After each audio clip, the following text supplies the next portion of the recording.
Fell out of bed, dragged a comb across my head, found my way downstairs and drank a cup. Then looking up, I noticed I was late. I love that.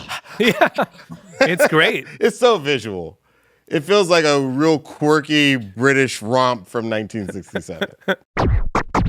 Luxury, today we're talking about an album closer that all other album closers will forever get compared to, bringing to an end what many consider to be the first concept album. That's right, Diallo. And this song has influenced artists from a wide array of musical styles, having been covered by Barry Gibb, The Fall, and Fish. And it's even influenced the Mac startup chord. We'd love to turn you on to one song, and that song is part 2 of our Beatles two-parter. This is A Day in the Life by The Beatles. They'd seen his face before. Nobody was really sure if he was from the House of Lords.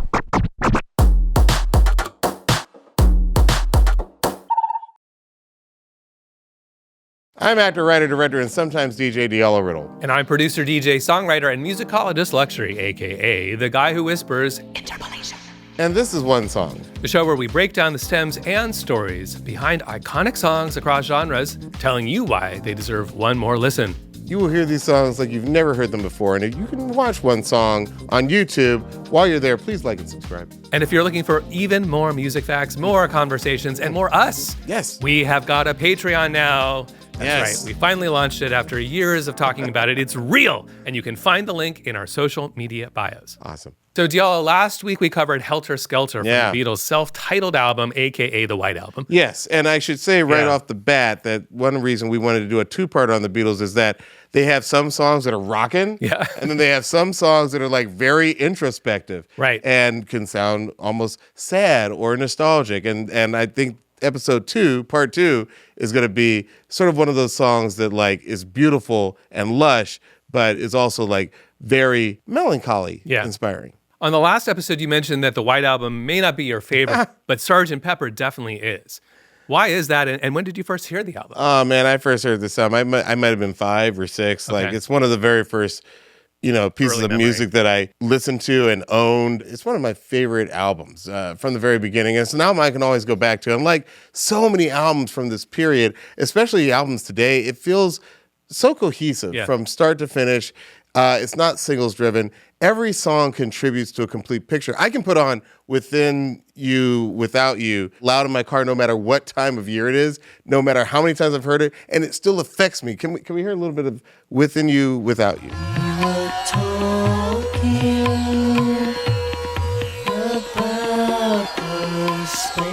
Just one of my favorite songs of all time. And I will say, when I first heard this album as a kid, there were a few skips for me. Yeah, And there are some skips on ostensibly a perfect album, but there are a few skips, I'll agree. What were Well, your skips?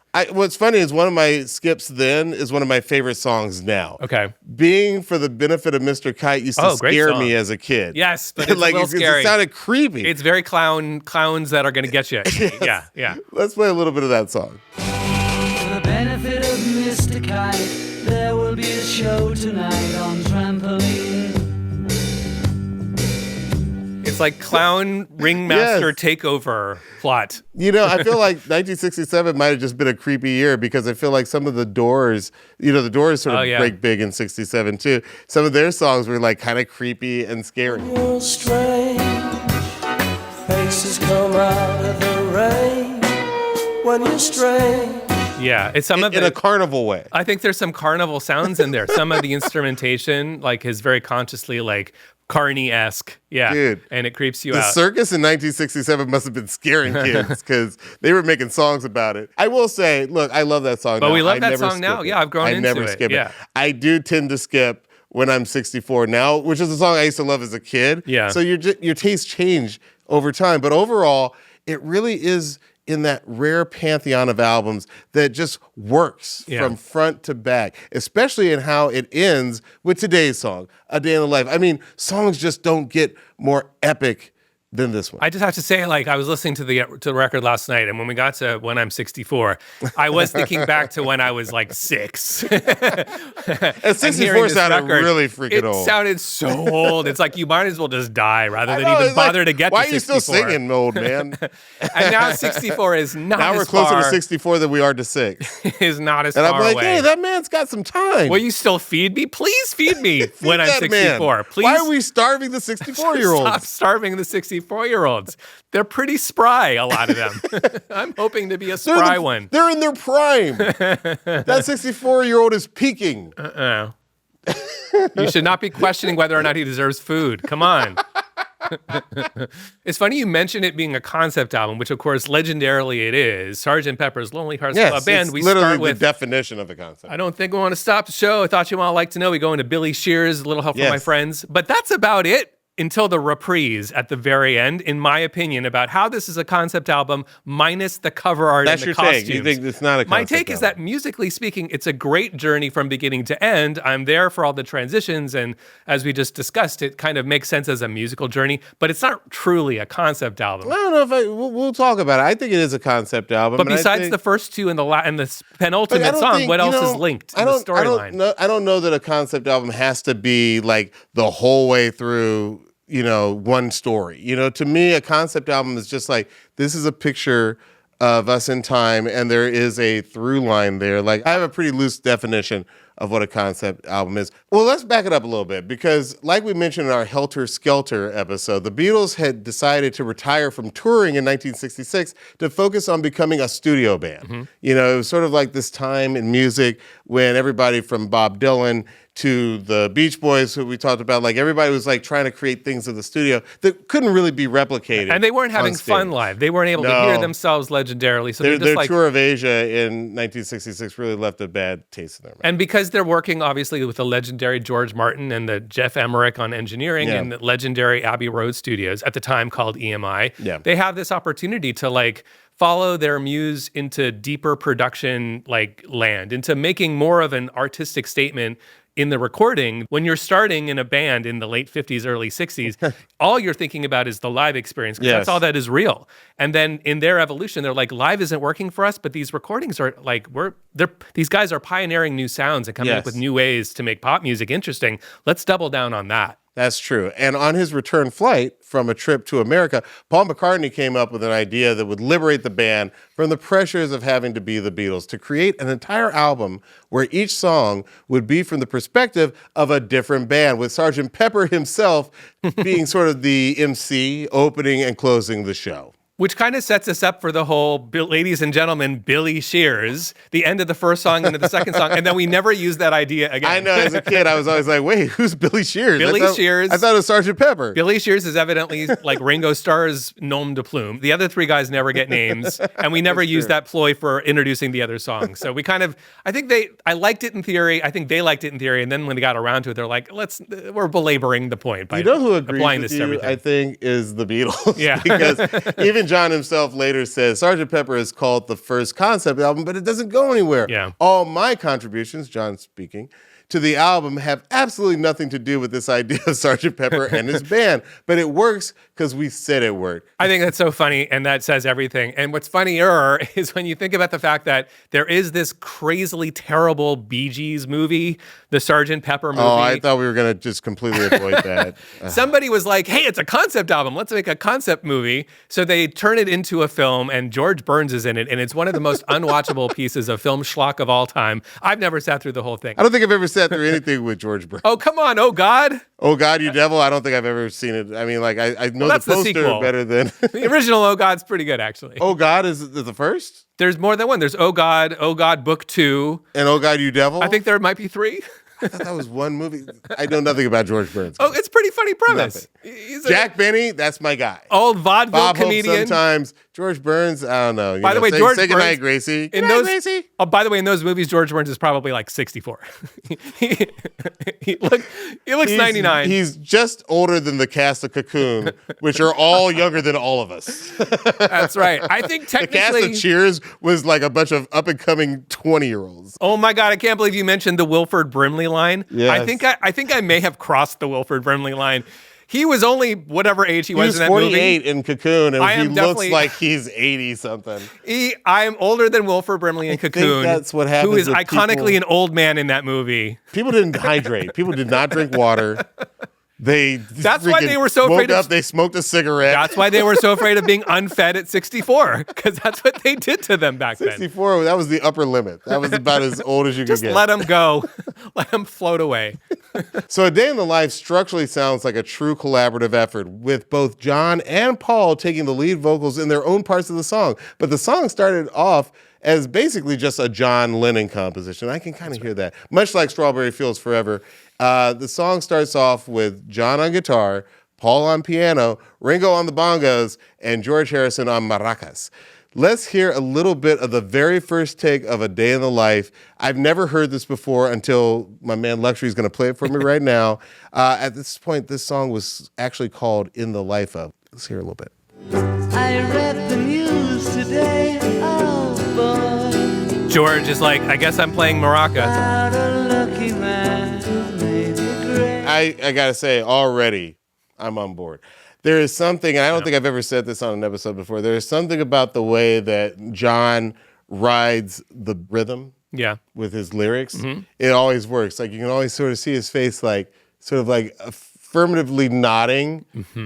It's so good. It's so good. I'm such a fan of John. I'm such a And fan I've of been John. a fan of John since I was freaking 5 years old. What I love being able to listen to this first take too is that wonderfully, especially with that setup where we're hearing just little like, okay, like it's called, you know, In the life of.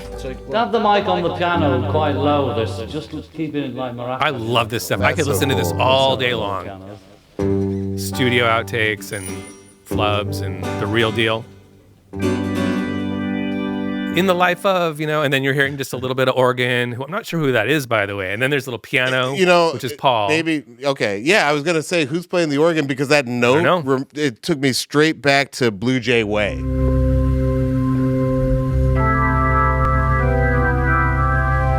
Like, it sounds like the opening organs on Blue Jay Way, which is a great song that George sort of penned when he was living in the Hollywood Hills here, living on Blue Jay Way. Listen, what's so fun about both of these episodes that we're doing, the Beatles, is we have a lot of documentation. So from, as we mentioned in the last episode, there's an incredible book by Mark Lewison that every Beatles nerd already knows about. And a second one by Walter Everett, which chronicles, the first one, the Lewison book, chronicles every day, what they did every day, what they recorded, every like overdub, etc. But there's still some mystery in there. And there's still something wonderful about listening to the recording. And we know that we've got John is playing acoustic guitar and singing. We know that Paul is playing piano. We know that poor George is relegated to only playing the percussion, the maraca, The maraca. that high-pitched shaking sound. He Yeah. doesn't play, there's no other George Are we sure contribution he's to not the playing song. the organ? Well, I mean, we know that Paul's playing the piano. Do we think maybe he's on the organ on this early take? it's also, I guess we don't know. We don't know, and We don't also know. the way what we're listening to was pieced together. It could have an overdub from something else. I'm not sure who that organ is. I've never seen it documented everywhere. It might have been George Martin, who we know later plays the harmonium. Yeah. But I don't want to get ahead of ourselves. Yeah, We'll yeah. talk about that in the towards the end of the STEM section. But there's already a lot of the song that we know there. The song structure is there. Yes. But interestingly, here's what isn't there yet. When we get to the mid part, which later becomes the build up and then Paul's section, they leave a big gap in there. Yeah. So let's listen to what was in the original version of the first recording. This is take one in that section that later has this string build up and Paul's verse.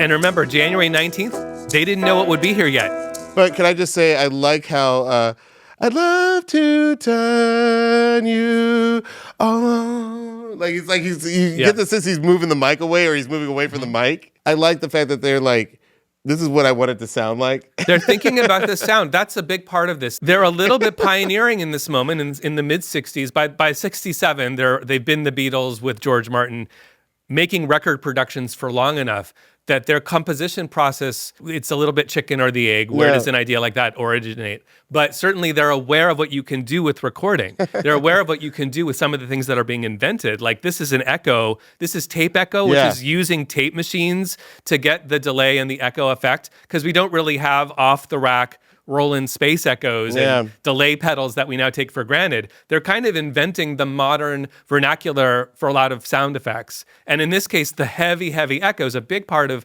the vibe of the song and the feeling of it is in these interesting and brand new recording techniques that they are pioneering. I like how crazy Paul's piano Yeah, me too. sounds in there.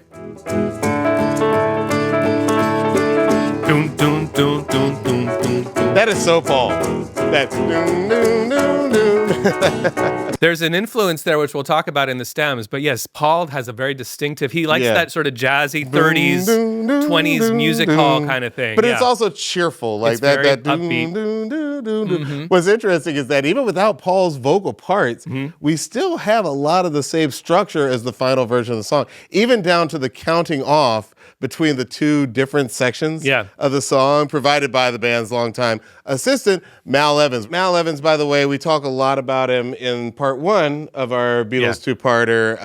For those who are too lazy to go back and listen to that episode.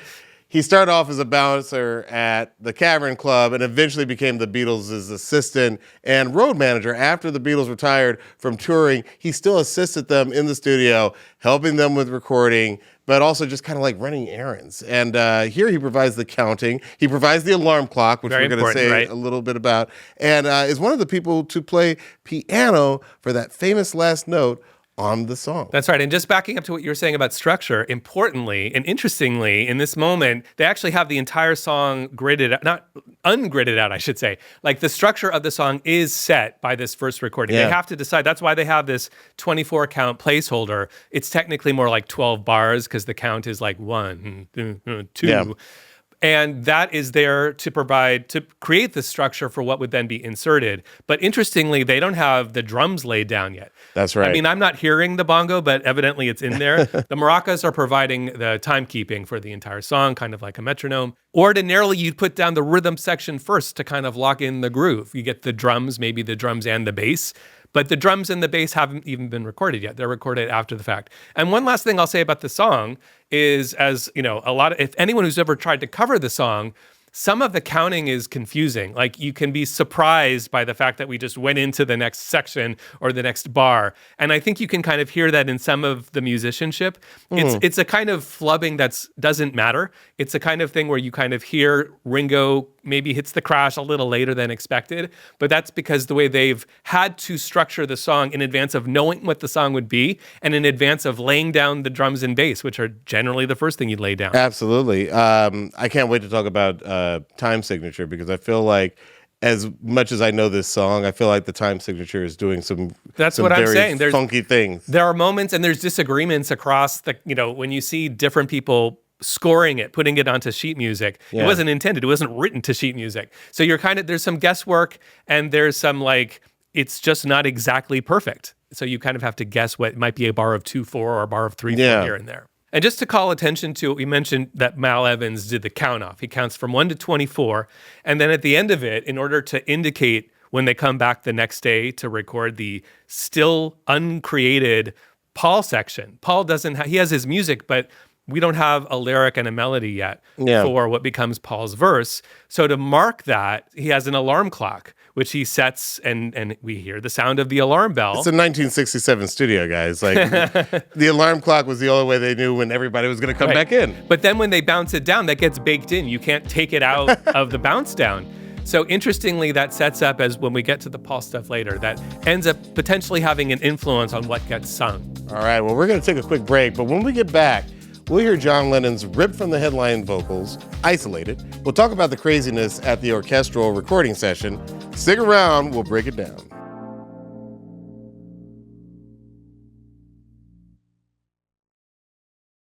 All right, welcome back to One Song Luxury. I know this is a complex song with a lot of parts. Where do we want to start? We're going to go chronologically through the song. We're going to start love it. We're going to start with John's part. Okay. And then in the middle, there's going to be the orchestra, and then there's going to be Paul's part, and then there's going to be the end. So instead of drums, bass to vocals as we usually do it, we're going to go structurally from the beginning to the end of the song. Yeah. So the song was recorded across 8 sessions between January and February 1967 at EMI London, now known as Abbey Road. It wasn't known as that yet.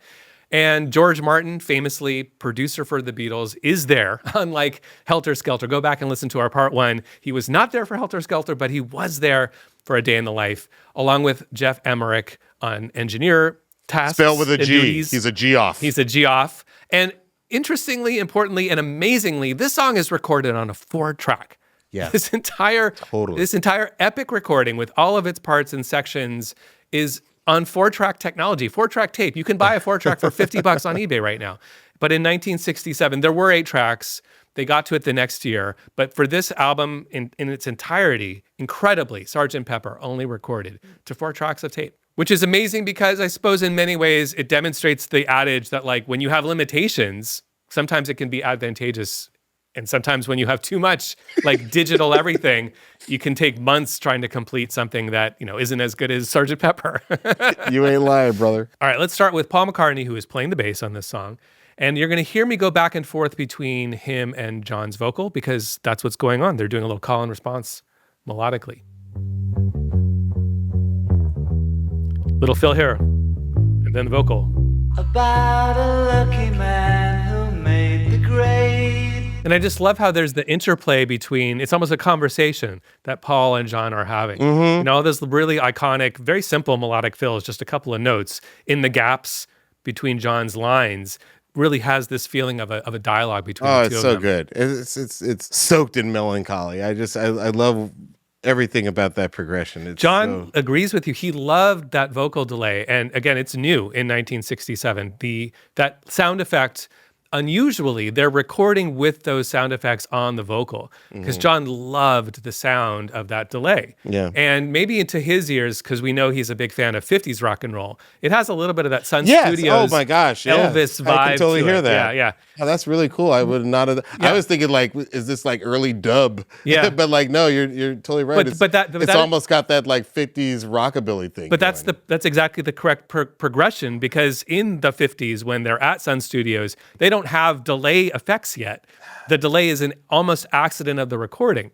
So by the time we get to John, he's probably thinking, I like that. Maybe he's explicitly thinking, I like that because Elvis. Tell me, darling, will it last tomorrow night?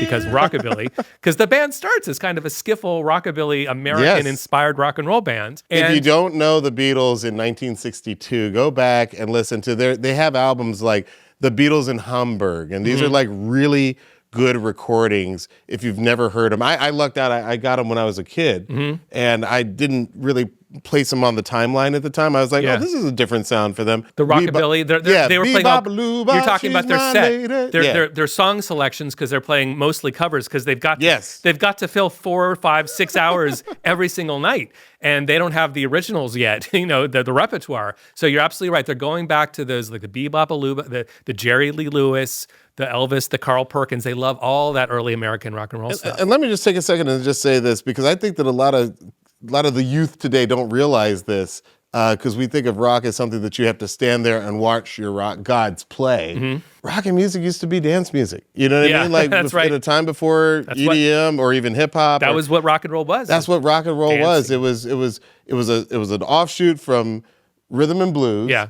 And you would get up there and rock bands would play at places like the Cavern or the Whiskey A Go-Go. Yeah. And they would just play for hours and kids would get up and dance to it. And I think that that's something that got lost as rock got more and more artistic, in part due to the popularity of the Beatles and Sgt. Pepper's.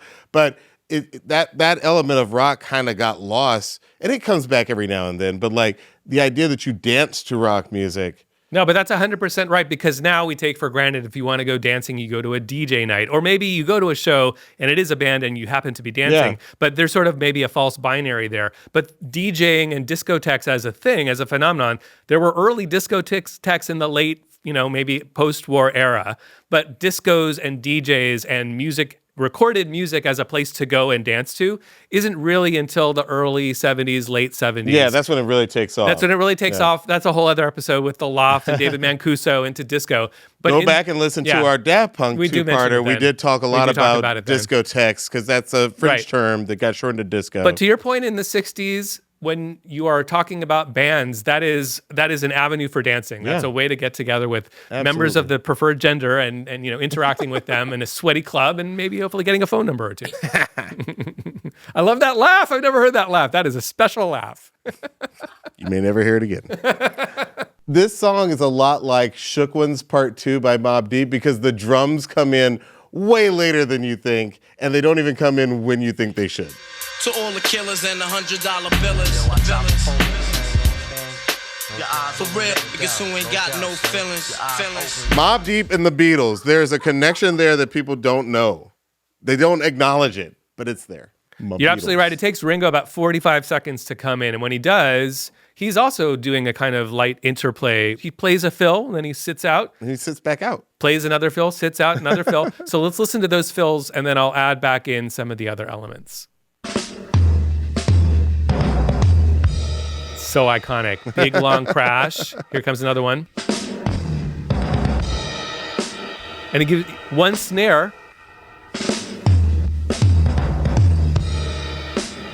And then you start to hear, this is so Ringo, so distinctive, this next bit. It's really tom heavy. And those toms have a big, loud, ringing, resonant sound. So there's a heaviness to it. It's so Ringo and it sounds so good. I'll play that for you.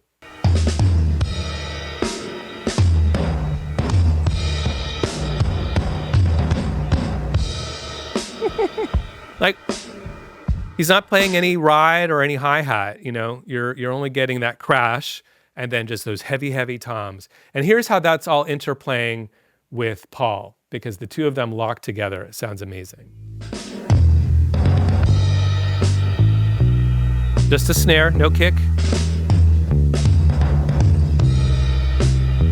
And I love it because Ringo has tuned his toms in a way that reminds me of the way that hip hop has tonal bass. That's a tonal 808. Great connection. Absolutely. Yeah, you can tune your toms. I think it sounds to me, I think you're right. I think Ringo tuned his toms, and if not, perhaps accidentally they were already in key. Yeah. And it just works. It fits together because those toms are so loud and so wide and broad, like I was saying, so resonant that it has a tonal quality, very close to an 808 kick. You're great connection. I know we have just 4 tracks, so what's happening on this track? I think you told me that there is an acoustic guitar and a piano on one of the tracks. That's right. We have John on acoustic guitar and Paul is playing piano, and they are baked together. This is 4 tracks. It's 1967. Yeah. And so we will be hearing them together. Let's listen, and then we'll talk a little bit more about it. Oh, and you can hear some of George's maracas. Again, George Harrison, no electric guitar on this track. Yeah. He's just playing percussion. And you can hear it here. Oh, and I hear some bongos in there too. Yeah, there for the first time. That's Ringo on the bongos. That's Ringo on the bongos from an earlier take.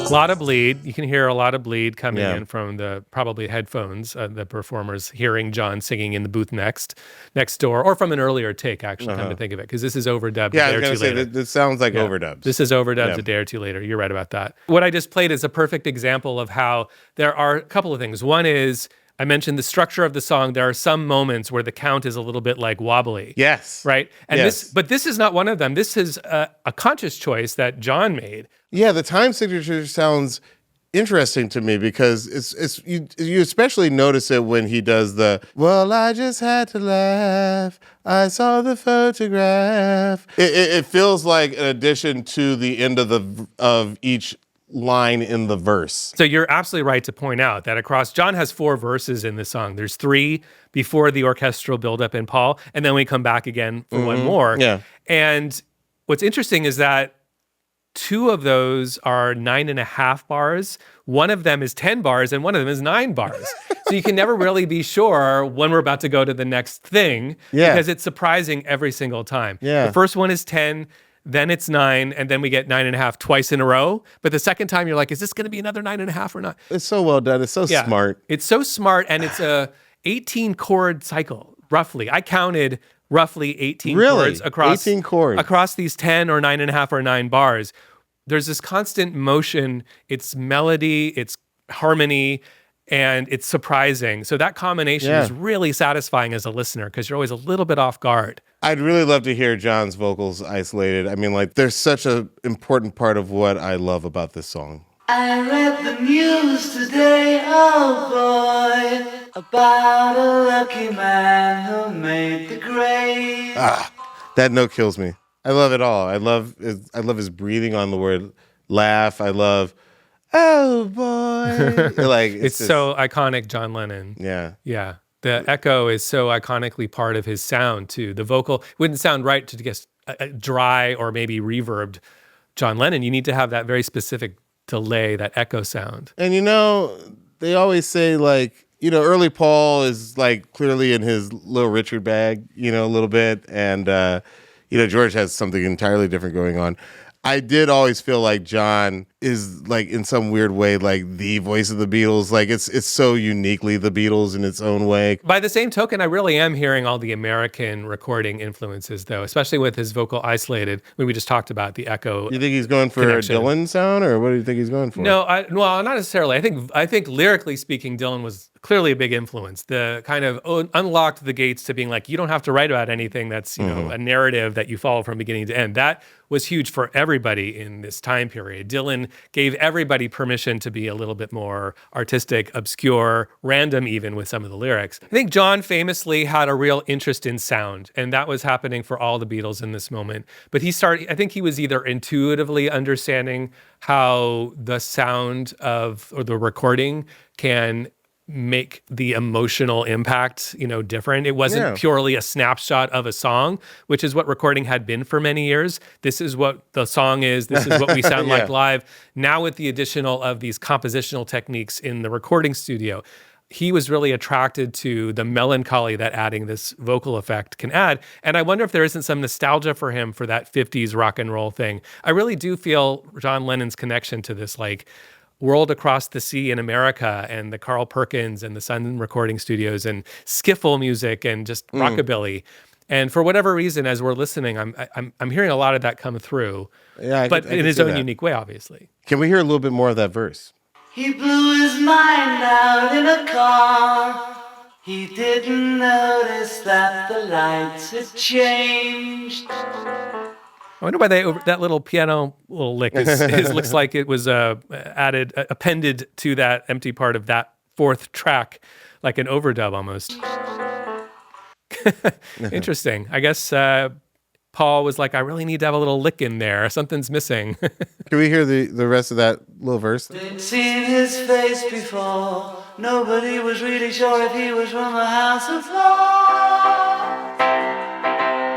Yeah, I mean, like these lyrics, even as a kid, I knew something was going on. I always like music when it feels immediate, or that it's like really about something that's happening now. Obviously, I was listening to this like decades after it had been released, but at the same time, he blew his mind out in a car. He didn't notice the lights had changed. Like, there's so much going on here. Yeah. And yet it still feels like, even though it's decades later, it still feels like immediate. It still feels like, oh, he's talking about something, Yeah. I felt the same way when I would buy like Tupac albums in the mid 90s. Like, even though he had songs on there that were clearly for the radio, you also got the sense that there was just this world of stuff happening around this dude. I mean, according to John, these lyrics were pretty literal. He was indeed reading the news and basically reciting stories ripped from the headlines. And as he tells it in his final interview with Playboy, he says, quote, I was reading the paper one day and I noticed two stories. One was about the Guinnessaire who killed himself in a car. And that kind of goes towards the whole idea of like, blew his mind out in a car. Like, that can be interpreted many ways. Yeah. Like, literally suicide, but it could also be like Drugs, yeah. Exactly. John continues, on the next page was a story about 4,000 holes in Blackburn, Lancashire. And what's fun is that he had the rhythm, because that's the little trill, he's going between it's a half step B to C, da na na na na na na na na. But he knew that he wanted to talk about the holes, but he didn't know what the verb was. So he was wondering, what did the holes do to the Albert Hall? Like, that was a question. He didn't have the verb yet. And his friend Terry Duran said, fill the Albert Hall, John, fill the Albert Hall. So this is one of those songs, and it's actually relatively rare in the Beatles catalog, where the title isn't actually a lyric. Like they never say, and a day in the life. but it would have made the song better if they had. Might have made the song better. They could have improved the song. They left it on the table there. There really isn't a chorus per se. The closest thing to the chorus, I would say, is this next line we're going to hear. This is Paul's contribution, isn't it? Yeah, this is the I'd love to turn you on part.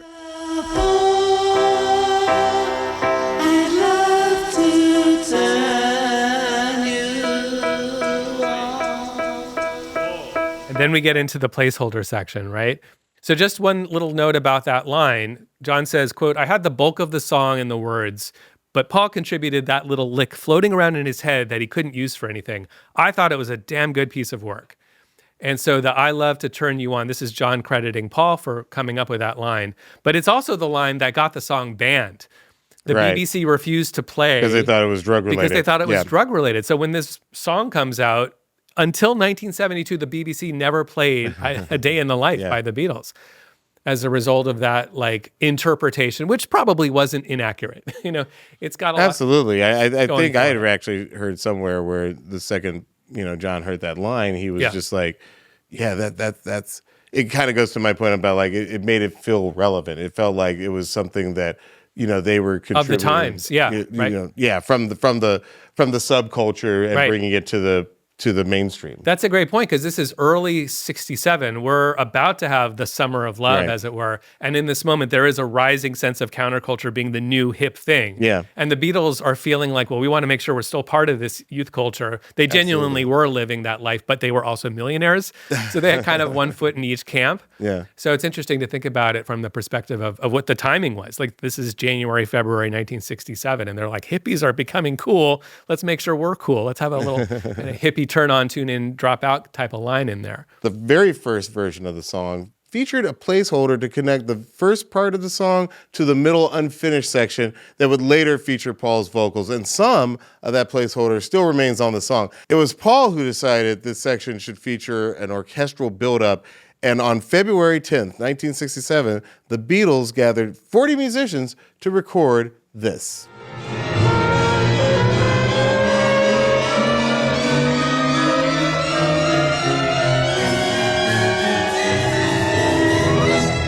Now, it wouldn't be a Beatles recording session without a little bit of chaos in the mix. According to producer George Martin, this recording session was treated like a big event.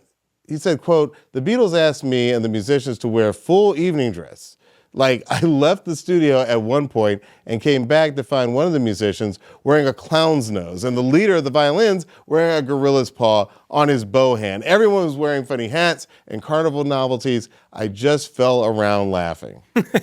Beyond the orchestral musicians, the Beatles also invited their friends and peers, with Mick Jagger and Keith Richards from the Rolling Stones, Michael Nesmith of the Monkees, Marianne Faithfull, and Donovan of Mellow Yellow fame, all in attendance, many of them wearing novelties like upside-down glasses, plastic stick-on nipples, imitation bald heads, false eyes, and fake cigars. All that sort of 60s costumey stuff is so creepy to me. All that Everything is scary. Yeah, it's all It really... reaches peak scary in the 70s when the footage is grainy. Yeah. The worst. Yeah, it's very horror movie. And by the way, fun fact, 367 pounds, 10 shillings was the total cost of the orchestra. Wow. That the players got less than 10 pounds each. But a lifetime of stories to impress their grandchildren with, I'm sure. Yeah. Yeah, I'm sure their agents don't feel that way. Yeah. And it's worth mentioning, what is the function of what's going on here? It's literally because we're trying to get from G major to E major. So this entire thing is set up to kind of erase from your brain that we've been in a different key, or we've been in G major during John's section, and we're about to be in E for Paul's section. Now, why didn't they transpose one to the other? Unclear to me. I suppose it sounded better to them in those two. But we have this period of time and this crazy mind-erasing sound process that's going on here. And what's fun is that George Martin instructed everyone in the orchestra, all 40 or maybe 41 musicians, 39 plus a percussionist, I think, from the Royal Philharmonic and the London Symphony Orchestra. Their instructions were basically start from the lowest note and quietly, and then crescendo gradually to the highest and loudest note. And one thing I had never noticed before is how they're all listening to Mal's count off, that 1 to 24. And I never noticed before how there's a rhythmic pulse dun. As we're going through it, we are hearing the strings are keeping time. Yeah.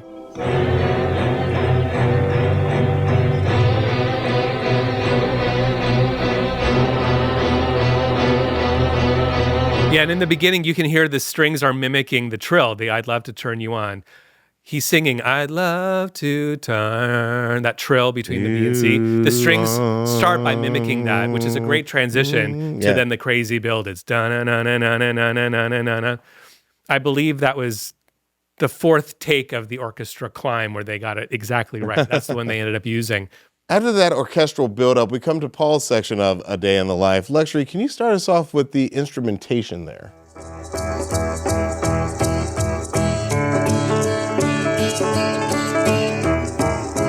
It's so music hall. That's all that I was like. It's like literally, I never noticed till now, it's literally swinging. Like there's a swing to it that the rest of the song doesn't have. Dun, dun, dun, dun, dun, dun. It's just freaking jazzy. happy. It's freaking happy. And, you know, I think this is one of those times when, like, we just have to point it out that, like, the John part is very sad and full of melancholy. And then here comes Paul with, like, this really chipper, hey, I woke up, jumped out of bed, I drank some coffee, dragged the comb across my head. Like, it's like a tale of two cities. But if you're writing a script, sometimes you need, like, some release, you know, of the tension. And that's what made this partnership so good is that, like, it's a contrast. If the song was just the Paul part, I wouldn't listen to it. I'd be like, what happy bullshit is this? I'm never going to meet Paul, clearly. Yeah. But might be too heavy with just the John bit too in halftime. Yeah. Because now we're in double time. We're in double time. We're jazzy. It's a little more upbeat, even though they're both technically in major keys. We're now in E major. But yeah, it's got a completely different feel to it. And there's just enough of it that it doesn't feel like fluff. We just get this like basically 16 bars before we go into the next section. And by the way, just the right amount. I do love this part. I mean, like I'm being flippant, but I do love this part. Let's hear a little bit of Mr. Sir Paul singing. Fell out of bed, dragged a comb across my head, found my way downstairs and drank a cup. Then looking up, I noticed I was late. I love that. Yeah, it's great. It's so visual. It feels like a real quirky British romp from 1967. It's very on the nose. It's so on the nose. Just like we had the alarm clock, woke up, got out of bed, on the nose, maybe retroactively. We're pretty sure that lyric hadn't been written yet. Right. But it makes it kind of perfectly cinematic, right? So the whole thing is so visual. You can picture the entire thing. You can see the big red, bus going down the street. And then we've got these breaths. Let's listen to the breaths again. Found my coat and grabbed my hat. And the coat and the hat, this all is very evocative. That's like a 30s coated hat. It's a 40s, it's a pre-war coated hat. Well, listen, they famously said it was when Kennedy didn't wear a hat, any kind of fedora or bowler. That the modern era began. That was when men were no longer. So this is only 4 years after the Kennedy assassination. Oh, so wow. Maybe in England, Fair the point. idea that you would leave the house without your hat was still a little bit, not done. Right. Well, there's one more influence I want to point out. So there's a song from 1930, which is only 38 years earlier, by the way, called Sunny Side of the Street, which you may know. This is a Dorothy Fields lyric, and let's listen to the opening lyrics. Grab your coat and get your hat. Leave your worries on the doorstep. Just direct your feet. Paul was definitely channeling a little bit of the vibe, if not literally the lyrics, with that upbeat, bouncy, 30s, swinging kind of vibe. Yeah. And literally the opening line opens with, grab your coat, get your hat. We're doing coats and hats and jazzy rhythms right here for the Paul section, which is very appropriate. The other thing that I think is really funny about this verse is that he said, I found my way upstairs and had a smoke because you didn't have to go outside the building back then to enjoy a cigarette. You do it inside, yeah. He went to his job and then started smoking. And then we come to one of my favorite parts of the entire song. He says, somebody spoke and I went into a dream. Can we hear a little bit of that? So incredible, yes. Magical.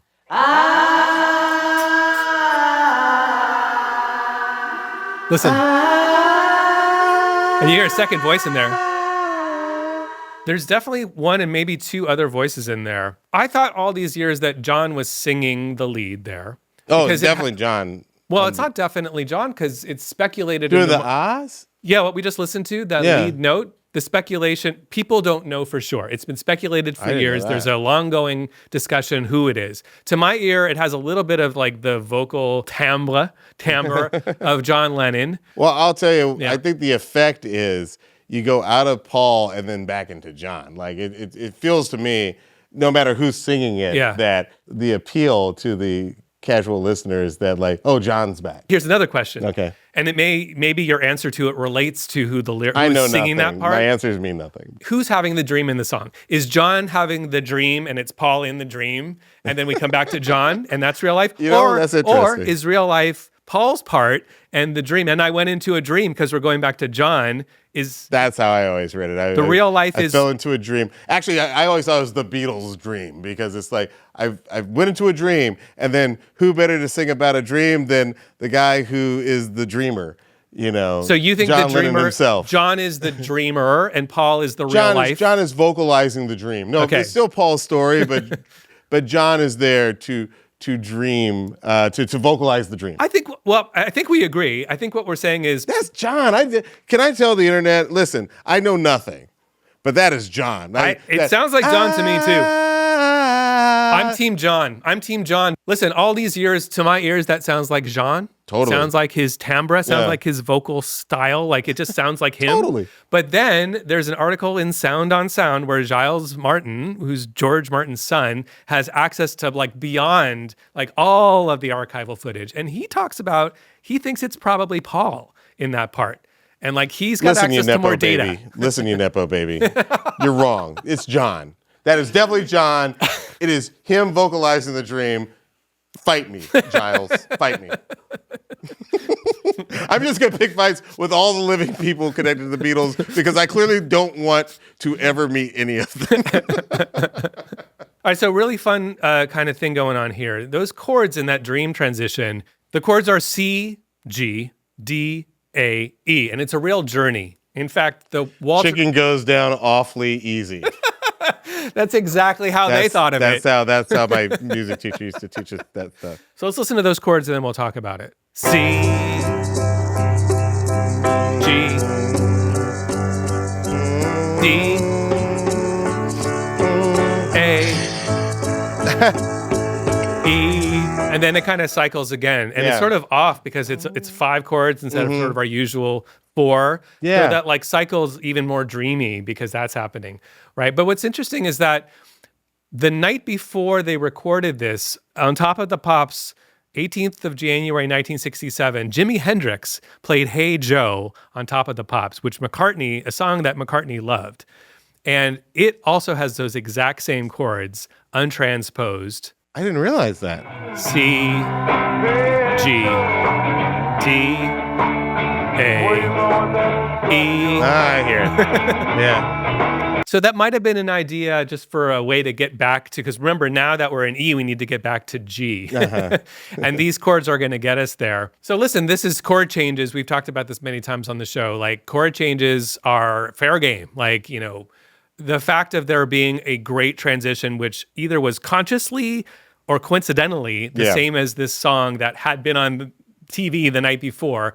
Because at this point, they really are looking functionally to get back to this other section of the song. They've already locked in that we're about to get back to John's 4th verse, and they need some sort of transition to do it. So it could just be a coincidence. It could not be.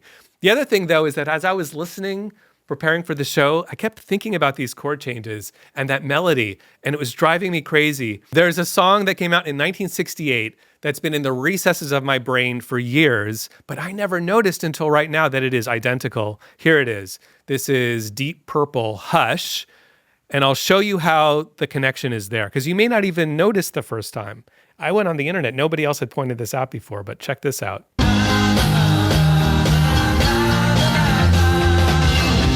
So that little section, it's the same 5 chords relatively speaking. It's going from the 6, 3, 7, 4, 1. Listen now to the Beatles doing it. It's twice. A year earlier. A year earlier they did it, but it sounded like this.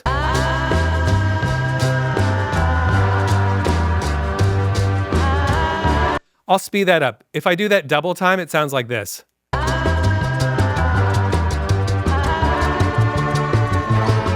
And if I speed it up one more time, so it's quadruple time, It sounds like this. I hear it. Now go back When to you Hush. did quadruple time, that's when I heard If you do quadruple time, so it's the chords are changing 4 times as fast as original. Yeah. And we go back to the Deep Purple song Hush from 1968. I do have to pitch it up 2 whole steps, but now listen to it.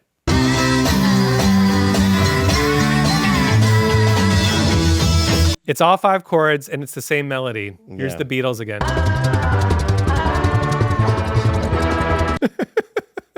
Look, it's insane because how sped up and how changed it is, but like it is, those are the same chords and it's the same melody line. And as we always say on this podcast, nobody owns chord transitions. Not only that, but like, look, it's the chords and it's the melody and it's even the vocables. They're non-lyrical, like, singing. Yeah. What I would say is that the fact that 60 years on is, I don't know if I'm the first person in human history to make this connection, but the difference is enough. It's sufficient that it's like faster and in a different key that like both songs can live as independent songs. Nobody needs to own anything. This isn't a situation where like, man, what a ripoff.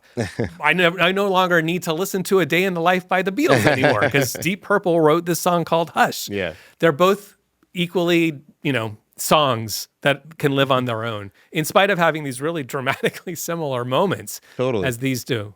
After the orchestra had wrapped and left the studio, the Beatles went in with a few of their guests to record the final part of the song, which at that time was quite different to what ended up on the record. Luxury, can you play us the first version of the song's final note? That's right. And again, let's remember that this song has been completed and it ends with nothing. At this point in the song, we have everything leading up to John's verse and then the last crescendo. It's the same crescendo we heard before. And that's where the song ends. So right now they're looking for a way to complete the song. 3, 4.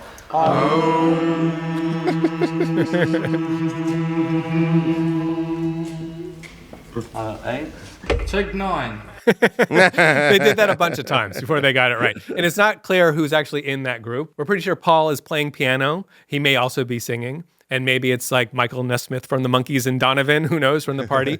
This is on February 10th. It's right after the orchestra. So it could be some of the party goers for that last note. But I love the fact that like at the time they recorded the orchestra, we're like, okay, now we have the link to Paul's section and we have the end. And then after they heard it, I suppose they went, but it doesn't feel endy enough just to end on that note. We got to end it. We need something else. We need this that was penultimate feeling. We need ultimate. We need ultimacy. So they come up with that idea. They have for a few days, it looks like 12 days they were living with, that's the end of the song. Because it wasn't until February 22nd that the idea came to add a piano chord. So they go into the studio February 22nd. It's a Wednesday, and they have this idea to have one just giant final E major chord. It's 53 and a half seconds, so we won't be hearing the entire thing, but we'll give you a little taste. So this is 4 pianos playing E major at the same time. Here we go.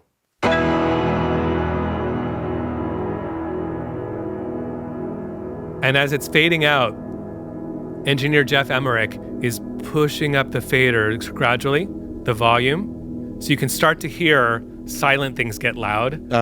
So that sound that you heard, we've been told, is Mal Evans, Paul, John, and Ringo sharing 3 pianos and simultaneously hitting E major. Right. That's right. And they overdubbed it 3 times. Yeah.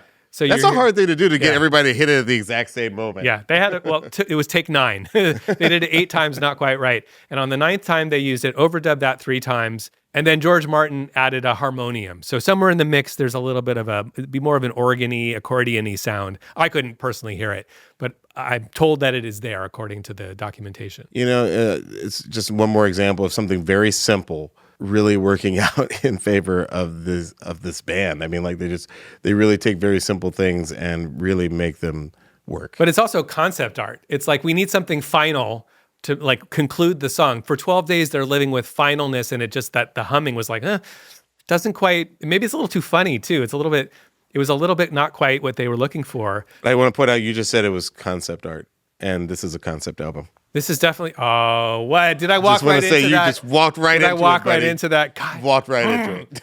Listen, how about this is a concept? We win. Team concept. Team concept wins. Oh man, I ruined everything. I ruined my career. My career is No, ruined. no, my friend. You just proved me right. What a concept, though. Like, let's end with What a a concept. minute-long note. It's a minute long. Yes. The song is actually over a It's whole a great minute concept sooner. and a concept album. All right, Luxury, now that we've heard the song, tell us how the splits break down. Well, no real surprises here, as on many, many, many, if not most Beatles songs, we have John guys. Winston Lennon, 50%, and Paul James McCartney, 50%. 50-50. Yeah. The two members of the Beatles. Do you? The Fab Two. So, Diallo, what do you think the legacy of A Day in the Life is? I think it's just an amazing closing to a freaking phenomenal album. Yeah. A great concept album.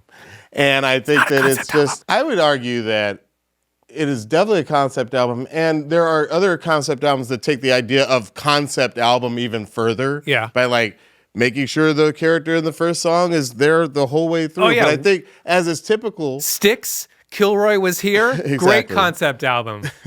but I think as is commonly the case, the first or the relative first in a genre of things is not fully formed. It's weird to hold it up to, like, it's weird to hold The Sopranos up to Game of Thrones, even though Game of Thrones is clearly influenced by The Sopranos in terms of, like, you're rooting for the anti-hero. Listen, Does both that make things sense? can be true. I think there was an intent to do something with some structure, with some integrity, to make it like a movie within an album.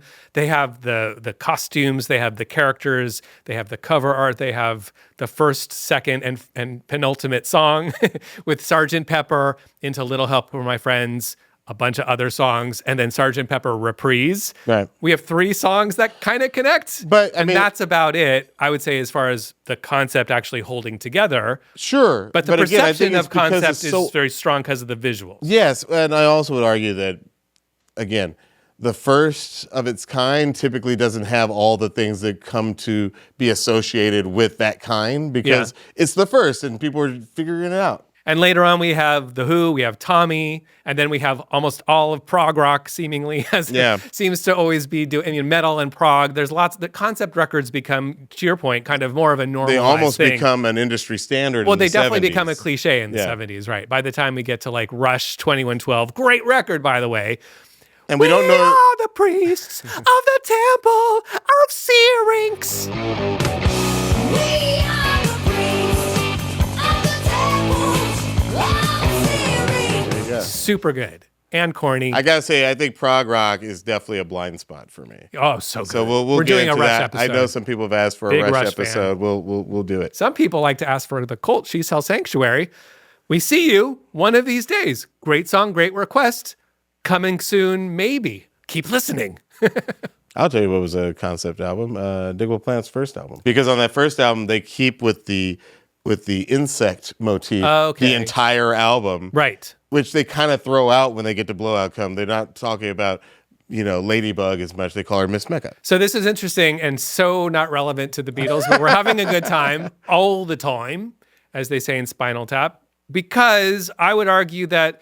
So here's 2 different things that are going on. You're saying because they have the motif of the characters, that's enough of a through line. And I don't disagree with that. I think you can do it a lot of different ways. What's funny is I would actually argue that Digable Planet's second album, Blowout Comb, has more sonic elements that kind of go through the album. Like you'll hear a theme, dun, da, da, dun, dun, like the horns, da, da, that comes and goes throughout the span of your listening experience. To me, that makes it more cohesive as an album. And thematically, we have the But not every 70s Black Power thing. But not every happening as well. cohesive album is a concept album. I think we can agree, correct? Well, that's always the case, yeah. Yeah. Just because something exists over Like here. Midnight Marauders has the recurring, like, you're listening to Midnight Marauders. It has that thing that throughout. gives it some cohesiveness, but it doesn't make it I a don't know if concept it's a album. concept album. Yeah. Yeah. But to your point, because the 70s is so concept album ridden, you can almost say, I think part of the legacy of Sgt. Pepper's is that it really did make the concept album a thing to other musicians who then took that idea of a concept album further and took that idea of cohesion further. Right. But speaking specifically of A Day in the Life, I think one of the reasons we wanted to do this one after Helter Skelter is because Helter Skelter is a rockin' song, but this one is the Beatles at their most orchestral and throwing so many things. There are literally dozens of people on this record, and it's lush and it's epic and it goes in unexpected directions. It changes mid-song, sort of like Sicko Mode, like it's just one of those songs that just goes in so many different directions.